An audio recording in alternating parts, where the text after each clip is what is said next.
Alrighty, so we're almost finished with all of the body work on this truck here. In this 25-minute segment here, we're going to be doing some straight sanding, which you see me doing right here, using a 80 grit paper. Now, remember I told you this door is very flimsy. It's a very flimsy metal, so very, very tricky door to work on. That's why we're pushing very lightly. I'm hardly pushing at all. Because you don't want to warp the panel as you're sanding. If you're working on older classics with thicker metal and creases in the door lines that make it even sturdier, then you're not going to have an issue. But this was a very tricky panel to work with. So I'm going to go ahead and also do a guide code on here so you can see the low spots a little easier. I could see them here. I mean, I'm pretty sure you could see them as well, those low areas. But if you're a beginner especially, you're going to want to use a guide code so you can see what you're working with, what you're cutting, what you're not cutting. All right, so we're going to be doing some guide code. I'm going to come in and out with audio in this series as well to give you some pointers. Feel free to skip forward if you kind of want to look at other sections of this. But we're pretty much getting everything ready for primer. And then it's going to start progressing to painting very shortly. So I'll see you in the rest of the clips.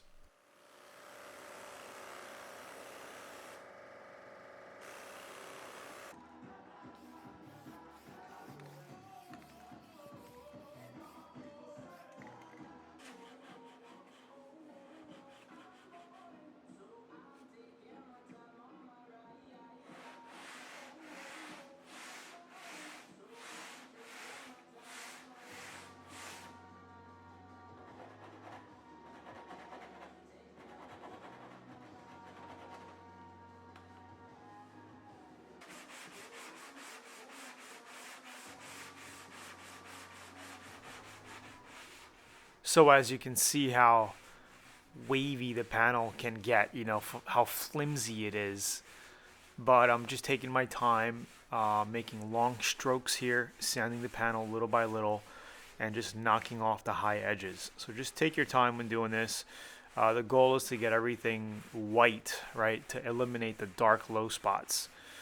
I think we're going to have to give this thing one more coat for final prep.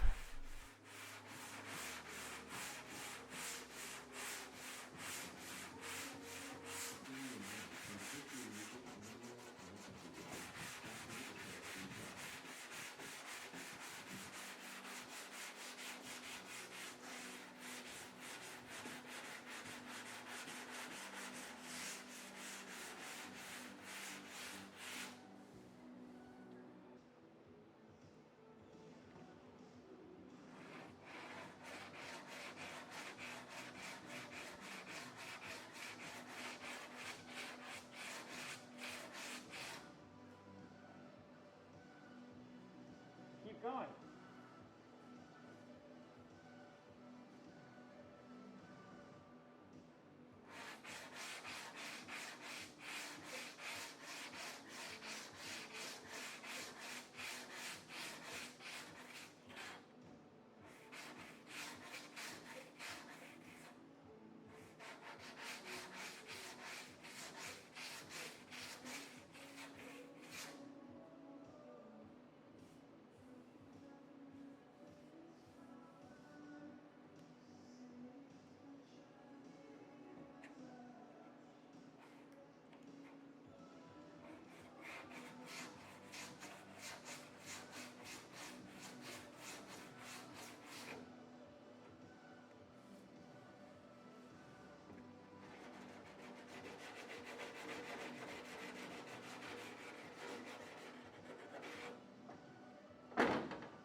So we're doing this bottom panel here, just giving it a quick guide coat. Then we're going to cut it with the straight sander. If you don't have a straight sander, you could do all of this by hand and block. I would recommend the 12-inch flat block if you can get your hands on one, just to get it straight here. So we're going to just speed up the process in just a bit because this can be a little time consuming. The section, you could be on it for a good 5 minutes or so cutting. So let's go ahead and speed up the process here and get back to you.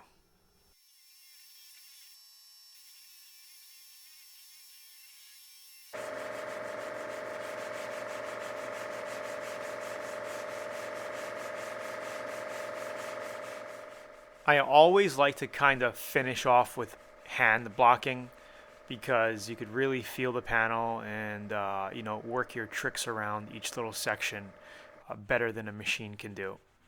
All right, so as we see here, we have one little low spot right there, kind of in the center toward the left, and that's pretty much it. So we're gonna mix some more putty. We're gonna fill that. You could just fill it just as is, and then we're gonna flatten it out, and then pretty much ready for primer in that section.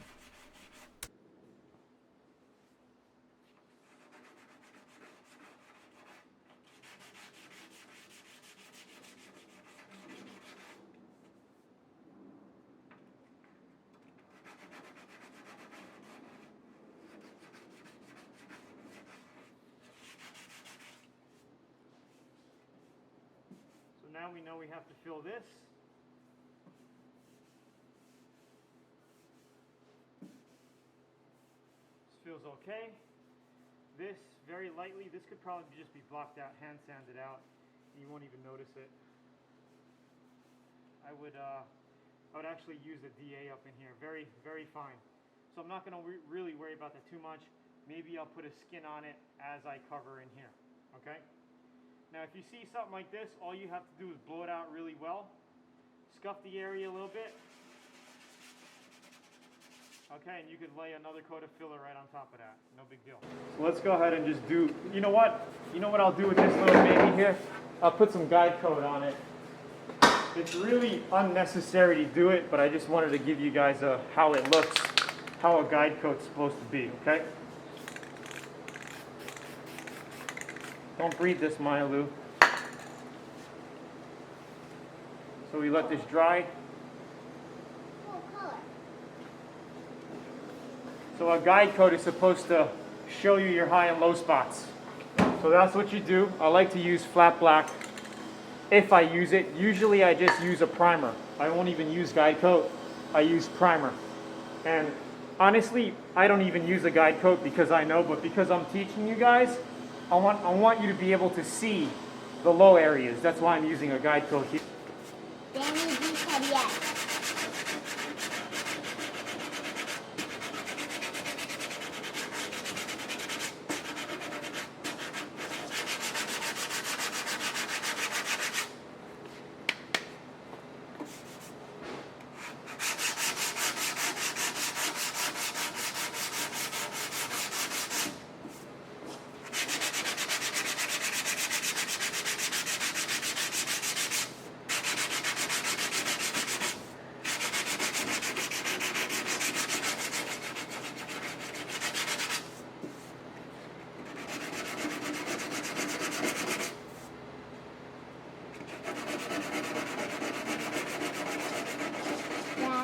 Yeah. Everything was just so bright. Earlier they couldn't see anything. It was just like all white. Oh yeah, so what'd you do? I didn't do anything. Is it okay? It was just like all sun earlier. Right now it is all sun. I think we gotta be a little bit more this way. Oh, that's better. That's better. Oh, one of them said hello. Harry Robertson said, are there any better body filler within some same price range of something?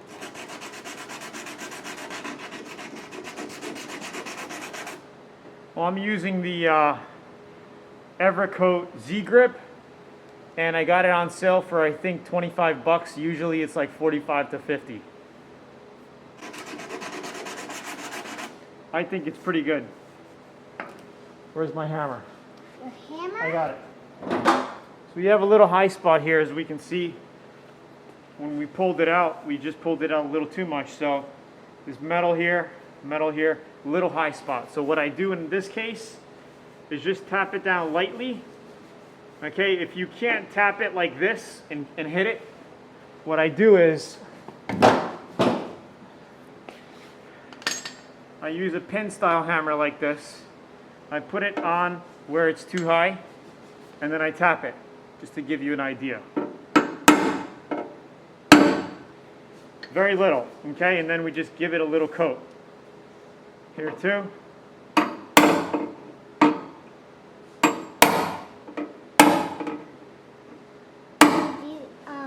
He said, can you give us a guide coat on Bondo too? That's it. Okay, now we're just going to fill this Danny one said coat yes, and we should be done.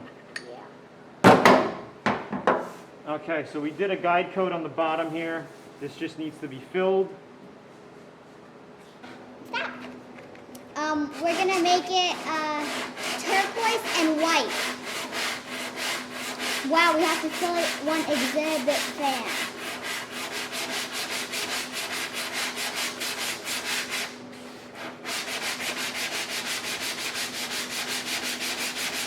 Pearl white, Maya? It's actually gonna, yes. That, turquoise and white. Is the dust getting on you? No. Let me move that fan. Okay, so an area like this we want to feather in, right?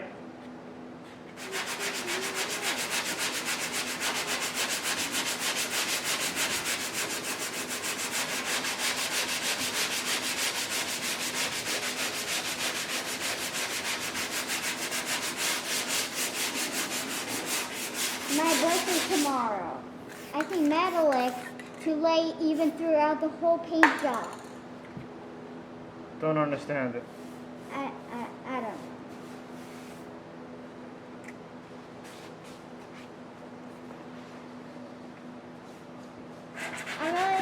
Okay, so he says, is there any trick to spray metallics to lay, to lay even through the whole paint job? Metallics. Metallics. Okay, my mistake. LOL, she's cool. Thank you. Stay with me, Maya. Okay, I will answer that later. I'm just trying to get this body work done here. Yes. One of them said yes. See, with blocking it with the guide coat, you can see the flat line, you see?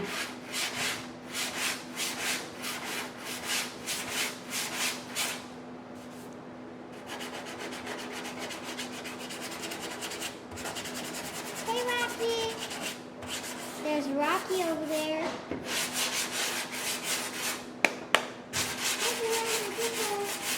I know it's loud.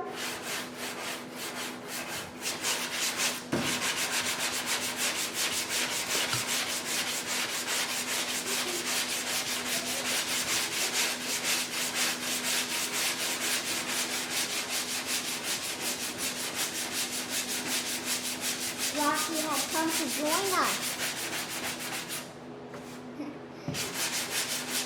Brooklyn in the house. Oh, Brooklyn? I know Brooklyn. My name is Mia, and my daddy rocks. I just read out loud for some reason. That's good.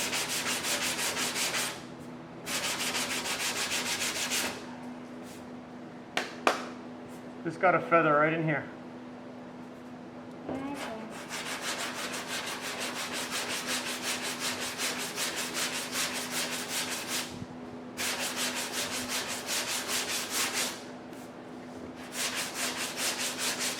Awesome live show, Tony. Get back to work in the morning to catch you later. See you guys. Matt Cushion. He's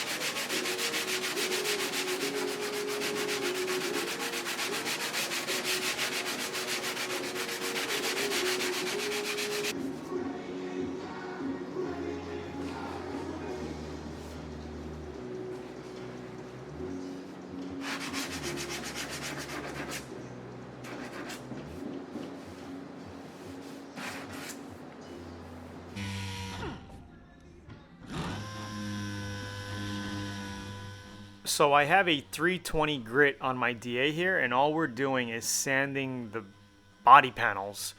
So if we get overspray with our primer, it's going to stick to something, right? So we're just sanding the whole car down, the whole truck down with a dry sand 320 grit around our bodywork areas, just doing the doors and everything. So once we start laying our primer, we're basically have something to stick to, right? So anywhere from 280 to 320 is what I recommend.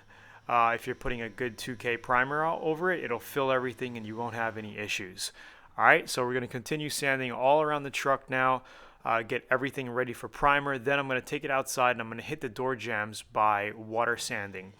And there's a misconception out there saying that you can't wet Bondo, it's going to give you a problem, body filler. You can wet it at this stage, it's not going to hurt it. Just make sure it's dry before you continue with your primer.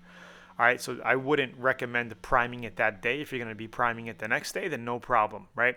And the reason why I like wet sanding as opposed to dry sanding is I think it just cuts cleaner and it's less messier, right? Because you're not getting dust all over the place, and you could work it with your hands in tight areas. That's why I just like wet sanding door jambs, because you really don't have a lot of body work. The main point is just to scuff the paint, so your new fresh paint has something to stick to, right? And if we do get a little bit of overspray from our primer through our little door seams there, it has something to stick to, right? And you could just resand that one more shot before you put your base coat on it. So that's what we're going to be doing in the rest of this video, going over the truck, sanding all around our bodywork areas with our 280 to 320 grit.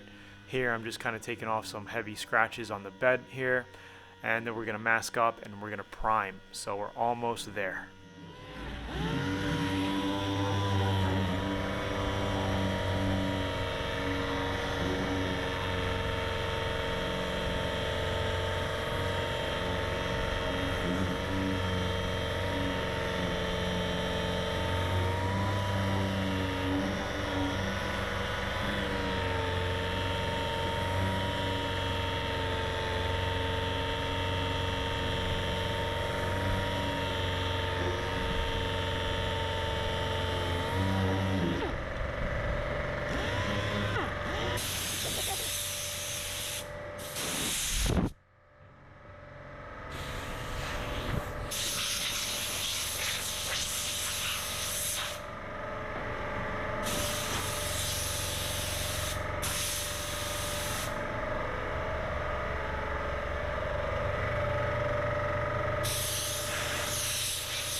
So here we are water sanding our door jambs with 400 grit paper.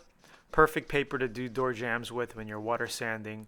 I'm also going to go ahead and remove our weather stripping here. And they come out pretty easily. If you can see the way I do it, you just pull up and then pull down. It's basically like a T strap there, and then those little moldings come out pretty easily there. The clips come out pretty easily, and then you just actually poke them back into the rubber and then you snap them back in. In fact, I may have some videos actually doing that further in the process.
So I think you got the idea of water sanding door jambs. I don't think I have to put 30 minutes of this in here for you. But just an overall, visual of how it's done. Just sand it all. Go around the stickers, go around your little door latches there. Just the main thing is just to scuff everything down and get it flat looking, right? You want to take the gloss off. And primer is really not necessary, especially if you're spraying the same color. Even over white, you don't have to prime because any color will go over it nicely. If you're spraying a black or a green or whatever, you're just going to go over it. Unless you're doing a custom color change and you want a dark base below your base color, you could shoot a black base over the whole thing and then spray a green over it or a blue over it to give it a darker finish. But this whole top of the cab is going to be sprayed white again, so it's not an issue. I could just scuff it with 400 grit, wet sand, and it'll actually be ready for a new fresh base coat. All right, so the main thing is cleaning everything, taking the grease off, and making sure it's nice and clean so you don't have any chemical reactions. All right, so the next video we're going to be getting into literally prepping it, masking it off, and priming the whole truck and all the bodywork areas. So I'll see you in the next videos. Thanks for watching. Bye.